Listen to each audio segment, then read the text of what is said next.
Šodien mēs esam BTA mežā.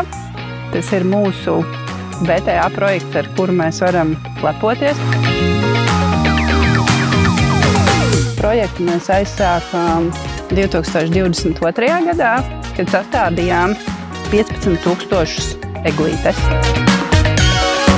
Mēs kā uzņēmums gan radam kādas emisijas no paša darbības, tad ar šo projektu mēs attiecīgi varam to līdzsverot un absorbēt tās emisijas, ko mēs paši kā uzņēmums radam. Tas ir viens no šī projekta galvenajiem mērķiem – audzēt kokus un absorbēt emisijas.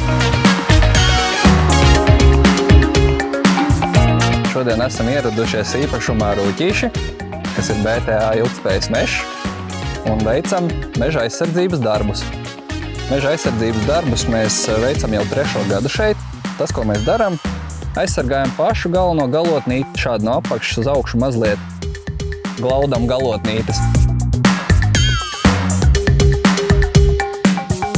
Un tajā brīdī, kad šī galotnīte ir apsmērēta, mēs esam vienai sezonai, ja vienam gadam, uzlikuši aizsardzību.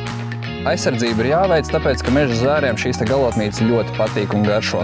Šajā mežā mēs par to varam neuztraukties, jo jau 3. gadu ļoti cītīgi aizsargājam eglis.